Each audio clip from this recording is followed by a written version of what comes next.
Ça y est, il n'y a plus aucun doute. L'ère de la tergiversation autour de l'application de la loi sur la sous-traitance arrive maintenant à son déclin. Tenez, tous les grands groupes multinationaux, ou presque, en RDC, s'alignent d'ores et déjà derrière la vision du président Tshisekedi dans ce domaine précis.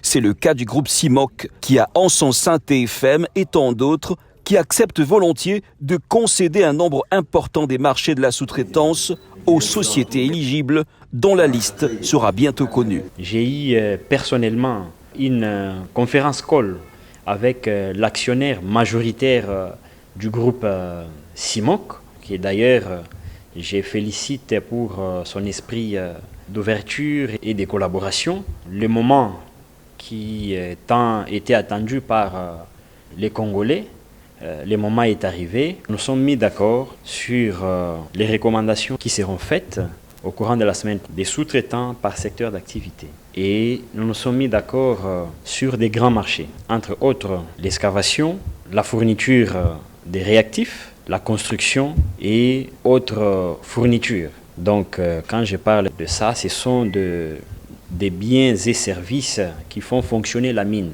C'est même ça la chaîne des valeurs. Ça sera publié d'ici là. Et nous, en interne, nous avons fait un travail avec la Fédération des entreprises du Congo. Nous avons fait déjà un travail avec les autres corporations.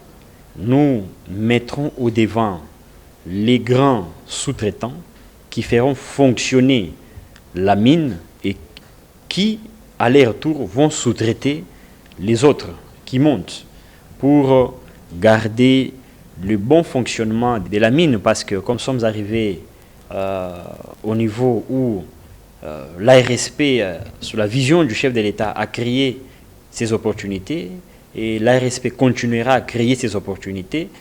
Rome ne s'est pas construit en un jour, c'est tout un processus, nous y allons.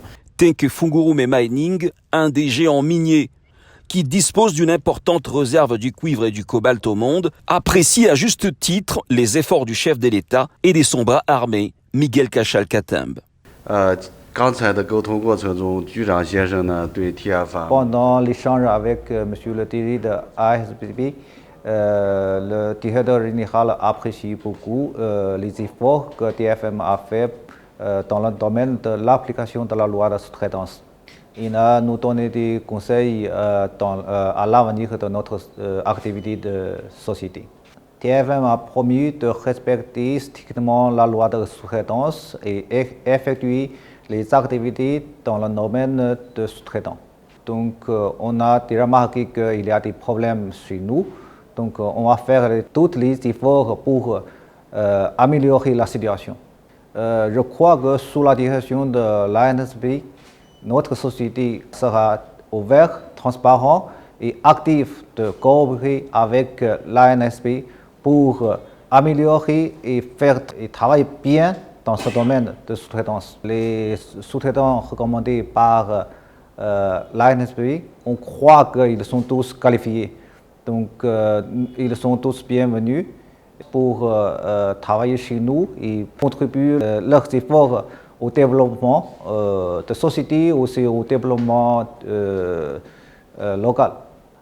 Nous apprécions beaucoup la stratégie du président pour le développement de classe moyenne et l'économie nationale. Le DG de la RSP a pour finir recommandé aux sous-traitants congolais de faire preuve de maturité et de professionnalisme afin de défendre positivement l'image du pays. C'était avant de recevoir un présent très symbolique, un tableau représentant la dynastie Song, ancienne capitale de la Chine, qui s'est développée grâce au contenu local dont il souhaite pour la RDC.